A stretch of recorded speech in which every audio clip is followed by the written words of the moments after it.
반갑습니다. 꿈과 희망의 씨앗을 심는 이야기꾼 김영선입니다.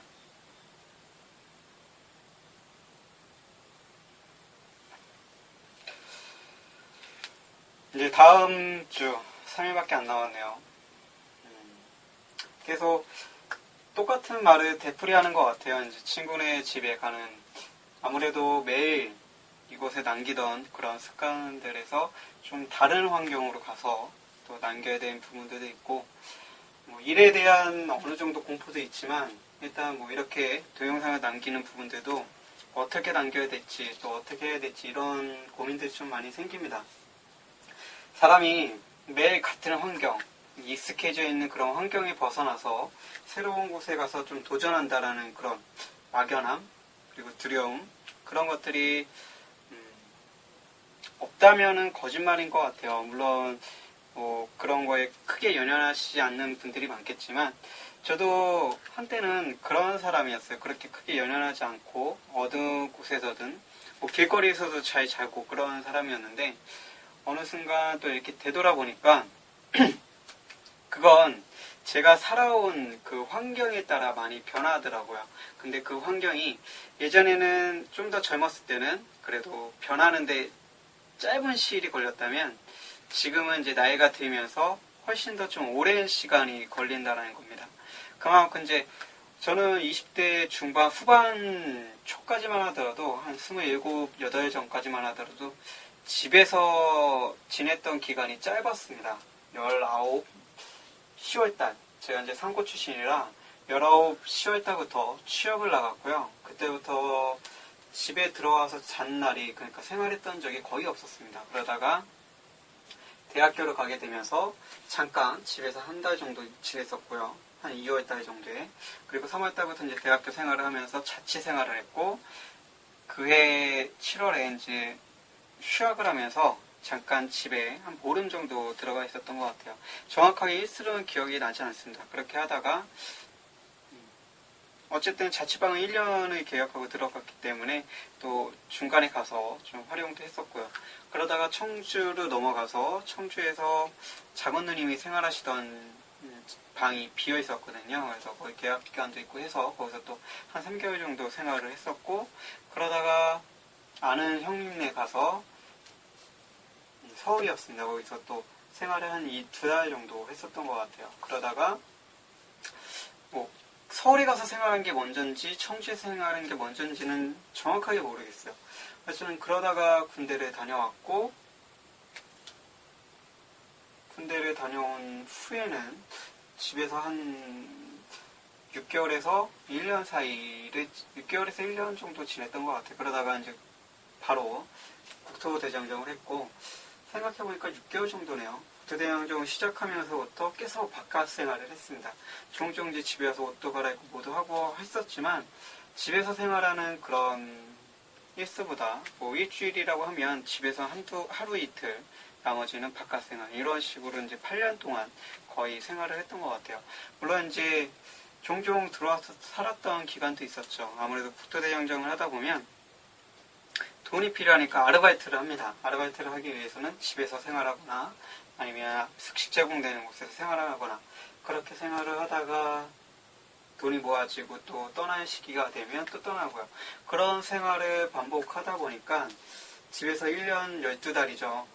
12달 중에 길게는 5달, 짧게는 1-2달 이렇게 집에서 생활하고 나머지는 바깥 생활을 오래 했던 것 같아요. 그러다가 28, 9 되면서 이제 정책을 좀 시작을 했고, 그러면서 집에 지금까지, 물론 이제 그 동안에도 1년 가까이 바깥 생활하고 6개월 가까이 바깥 생활을 했습니다. 1년 가까이 기숙학원에 들어가서 생활을 했었고, 거기서는 숙식 제공이 되니까 그쪽에서 이제 생활을 했고요. 그 6개월 가까이 액세서리를 판매하러 다니면서 주얼리 판매로서 또 돌아다녔었고, 그런 시간들이 있었던 것 같아요. 그러다 보니까 집에 정확하게 1년 이상 이렇게 지냈던 적은 28, 9 이 시기였던 것 같아요. 그 이후에는 1년 동안 계속 있었던 적은 없었던 것 같습니다. 하지만 그래도 그 이전보다는 좀 더 오래 집에 머물게 됐고, 집에 있다 보니까 그런 것들이 있어요. 핑계일 수도 있지만 상당히 게을러집니다. 일단 어머님께서 다 해주시니까. 밥도 해주시고 빨래도 해주시고 그러다 보니까 제가 할 게 없어져요. 그러면서 저는 좀 나태해지고 게을러지고 그러다 보니까 저는 집에서 생활하는 거를 좀 불편하게 느껴져요. 그러니까 제가 부지런해지려면 집이 아닌 다른 곳을 가야 부지런해집니다. 어떻게 보면 이제 동기부여를 하기 위해서 안정된 이런 집이 아닌 좀 다른 곳에 가야, 새로운 곳에 가야 부딪히면서 하게 되는 그런 부분들이 있는 거죠. 뭐 집에서도 마찬가지예요. 집에서 어머니가 안 계시면 뭐 제가 하게 됩니다. 하지만 어머니가 안 계실 일은 거의 없죠. 그렇다 보니까 어머니에게 이제 안주하게 되고 어머니에게 맡기게 되고 그러다 보면 저는 한없이 게을러지는 그런 좀 안 좋은 것들이 반복되는 것 같아요. 그래서 집을 계속 나가고 싶은 마음도 없지 않아 있고요. 뭐 여러 가지가 있습니다. 집에 나가고 싶은 마음이 어머니하고도 자주 부딪히는 부분들이 있고 그러다 보니까 여러 생각들을 하는데 일단 중요한 것은 아무래도 그 이후에 집에 생활하는 개월수가 많아지고 시간들이 많아지다 보니까 이제는 반대로 집에 들어오는 게 불편한 게 아니라 집을 나가는 게 좀 불편하더라고요. 물론 지금 현재도 어머니가 이제 하도 이제 부딪히는 부분들이 많아서 제가 이렇게 노력은 하지만 워낙에 이제 그 성격, 성향이 너무 많이는 안 맞고 또 제가 너무 나쁜 자식이다 보니까 이렇게 100% 참지는 못해요. 어느 정도까지 참다가 한번 이렇게 하기도 하는데 어쨌든 그런 부분에 있어서 좀 불편합니다. 제일 불편한 건 어머니가 저한테 너무 신경 쓴다는 거예요. 불편하고 그러니까 예를 들면 뭐 밥을 먹었냐는 소리를 계속 재차 밥 먹어야지 뭐 어쩌고저쩌고 계속 뭐 나는 엄마라서 그래 이런 말들이 그냥 스트레스가 쌓여요. 모르겠어요. 제가 나쁜 놈이라 그런지 모르겠지만 어쨌든 그런 부분들 그리고 어떤 말을 할 때 형제들한테 말을 할 때 누구한테 말을 할 때는 꼭 저를 결부시켜서 막내 때문에 안 돼. 막내 때문에 못 가. 막내 때문에 뭐 이런 때문에 소리가 정말 스트레스로 엄청나게 작용을 합니다. 그런데다가 또 어머니가 상당히 부정적이세요. 저도 부정적이었던 사람이었다가 이제 긍정적으로 살려고 노력하다 보니까 그런 부정적인 이야기들을 많이 듣다 보면 제 자신이 버틸 수가 없습니다. 일단 누구하고 전화를 하면 어떤 사람에 대해서 안 좋은 소리를 많이 하시고 또 드라마를 보면서도 욕도 많이 하십니다. 이런 부분들이 나이가 있어서 그렇고 옛날 분이라 그렇다라고 넘어갈 수도 있는 부분들인데 그게 한계치가 있더라고요. 계속 그렇게 넘기다가 어느 순간 저도 사람이다 보니까 그건 아니잖아요 라고 이제 이야기를 하고 왜 그러시냐고 뭐 최근에 들어서는 이제 사돈댁에 고추를 시켜서 왔습니다. 근데 잘못 배달이 됐나 봐요. 천연고추 5근이 아는 아주머니 댁에 같이 이제 배달을 했기 때문에 배달이 됐던 것 같아요. 근데 어머니께서 이제 찾아오시면서 이상하다 이게 근수가 안 맞는 것 같다라고 이제 방앗간에 들려서 죄어봤나 봅니다. 5근인데 방앗간에 한 3근 정도밖에 안 되네요. 2근은 이제 아주머니께서 어떻게 하다 보니까 이제 가지시게 된 건데 제 입장에선 그래요. 그럴 수도 있지. 뭐 드렸다고 생각하면 되지. 이런 생각이 드는데 어머니 입장에서 그게 상당히 억울하고 상당히 싫은가 봅니다. 그래서 그 아주머니에 대해서 계속 왜 남의 꽃인데 어쩌고저쩌고 왜 그러면 안 되는데 어쩌고저쩌고 얘기를 계속 하시는 거예요. 그러다 보니까 그 소리를 한 번, 2번 들을 때는 괜찮지만 5번, 6번, 10번 이상 듣게 되면 또 이 자식 했다고 저 자식 때문에 저희 자식들이 좀 많다 보니까 또 그 얘기를 한 자식한테 2번, 3번 하다 보면 제가 듣고 있는 집에서 어머니를 보고 있는 저는 상당히 스트레스가 쌓이는 거죠. 그렇다 보니까 이제 불편하게 느껴지고 집이 싫어지고 집에 있으면 어머니와 항상 마주치게 되니까 그거에 대한 또 스트레스가 쌓이고 또 어머니한테 그렇게 하는 행동들이 제가 죄송스러우니까 또 어머니한테 미안한 마음이 들면서 또 그거 나름대로 또 스트레스 쌓이고 그래서 반복되는 것 같아요. 그래서 밖에 나가고 싶은 생각이 꿀뚝같지만 그럼에도 예전에는 그냥 나가는 게 좋았어요. 하지만 지금은 좀 두려움이 앞섭니다. 나가서 잘할 수 있을까? 나가서 과연 뭐 이런 생각들이 많이 듭니다. 예전에는 나가서 잘하고 잘 지내고 했는데 이제는 반대로 이제 안주하는 게 무엇인지 좀 더 가족과 사는 게 무엇인지를 알아감으로써 뭔가 이제 밖에 나가서 도전하는 이런 것들이 좀 불안한 거죠. 하지만 제 삶은 나가서 부딪히고 나가서 깨지고 나가서 경험하는 그런 삶인 것 같아요. 그래야지만 제가 배우는 것들이 많고 깨닫는 것들이 많다라고 생각이 듭니다. 한편은 조금 불안한 것 중에 하나는 어머님이 이제 연로하시다 보니까 어머님 혼자 이렇게 집에 두시고 나가기가 좀 꺼리기지긴 해요. 근데 저는 불효자식인 게 뭐냐면 저는 어렸을 때부터 15살 때부터 어머니를 안 모시겠다라고 얘기를 했던 사람입니다. 근데 결과적으로 보면 제가 어머니를 가장 오랫동안 모시고 있는 자식이 되었어요. 다른 자식은 이제 바로 위에 형님이 제일 늦게 나가는데 그 형님이 제일 늦게 나갔는데도 불구하고 20 후반에서 30 초반에 나가셨거든요. 근데 저는 이제 30 중반을 넘기고 있는 거고 다른 형제분들은 20이 되기 전에 다 나가셨고 그러다 보니까 나는 15살 때부터 안 모시겠다고 그렇게 선언을 했는데 지금 이 순간엔 제가 모시고 있어요. 어찌됐든 어떻게 보면 모시고 있다라는 표현보다는 제가 어머니한테 원천 살고 있다라는 표현이 맞겠죠. 어쨌든 뭐 그런 부분들 워낙에 안 맞다 보니까 제가 어머니가 그렇게 부딪히다 보면 저도 마음이 편치 않고 또 어머니도 그렇게 부딪히면서 마음의 상처를 입다 보면 하지 말아야 될 소리들을 하면서 좀 더 서로에게 안 좋을 수 있다라는 생각이 들어요. 물론 이제 예전보다 많이 참고 있고 예전보다 많이 변했고 예전보다 노력은 많이 하지만 그게 사람이다 보니까 쌓이면 그걸 나중에는 감당할 수 없게 되더라고요.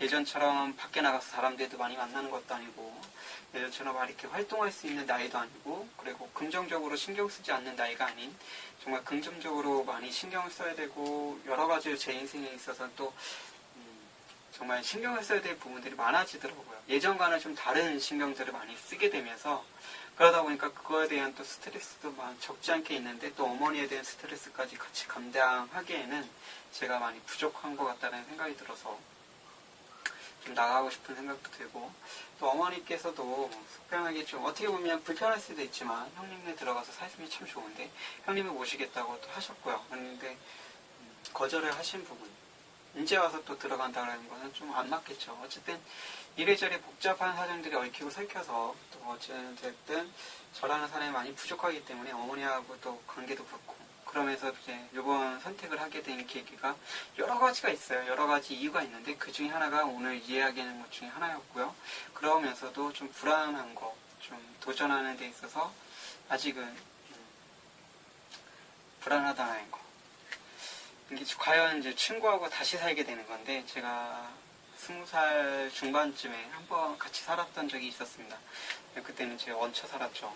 지금도 또 얹혀 사는 케이스인데 그때는 정말 뭐 제가 주는 거 없이 얹혀 살았고 이번에는 일을 도와주면서 얹혀 사는 거기 때문에 좀 다르죠. 어쨌든 그러면서 그 친구는 또 담배, 술을 좋아하는 친구고 저는 그걸 안 하는 사람이다 보니까 그거에 대한 또 서로 간의 마찰이 있을 수도 있고 또 이번에는 이제 상하관계가 바뀌어서 그 친구가 저한테 돈을 주면서 일꾼으로서 부리는 입장이다 보니까 서로에게 좀 섭섭한 그런 부분들도 생각이 나는 거죠. 없을 수도 있습니다. 없을 수도 있는데 제가 이때까지 살아오면서 경험을 바탕으로 했을 때 그런 것들이 이제 안 할래 안 할 수 없는 우려를 하게 되는 거죠. 미리 안 해도 되는 그런 걱정을 사서 하는 그런 단계인 겁니다. 그렇지만 진짜 중요한 거는 막상 부딪히고 나서 그것에서 오는 경험이 가장 중요한 것 같아요. 내가 생각하지 못했던 것들을 또 맞닥뜨리는 경우도 있고 내가 생각했지만 그보다 못하는, 그보다 수위가 낮은 그러면서 더 상처받는 그런 경우들도 상당히 있기 때문에 이야기를 하다 보니까 또 그냥 두서없이 떠들게 되어왔네요. 그런 것 같아요. 사람이다 보니까 하지 않아도 될 그런 고민들, 걱정들 그런 것들을 끊임없이 생각하게 되는 것 같습니다. 그러면서 또 이야기하면서 여러 가지 것들을 또 더 생각하게 되고 또 최근에 들어서 제가 많은 어지럼증을 좀 느끼고 있어요. 예전에는 좀 빈혈기가 있어서 그냥 그런 별로 대수롭지 않게 생각을 했는데 예전에 느꼈었던 그런 현기증과는 좀 다른 좀 구토 증상도 느끼고 쓰러질 정도의 현기증도 느끼고 식은땀도 흘리고 어지럽습니다. 그게 한 번으로서 끝났으면 딱히 그렇게 위화감이 없는데 요번 주 들어서만 한 3번 정도 느끼고 있어요. 그래서 이걸 어떻게 생각을 해야 될지 고민입니다.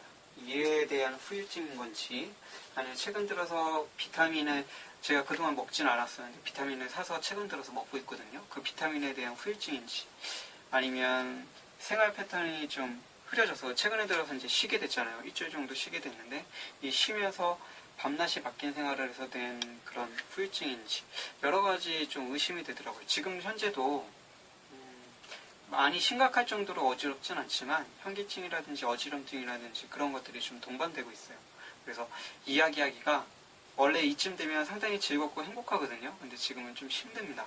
그래서 이쯤에서 정말 두서없이 이야기하고 두서없이 끝낼까 합니다. 어찌됐든 어떤 삶이든 도전하는 그런 용기가 필요한 것 같아요. 작은 용기, 작은 발걸음이라 할지라도 정말 도전을 해서 앞으로 내디딜 수 있는 그런 실천적인 삶을 살길 응원하겠습니다. 여러분들의 삶을, 여러분들의 꿈을, 그리고 여러분을 응원하는 꿈대표 김영선입니다.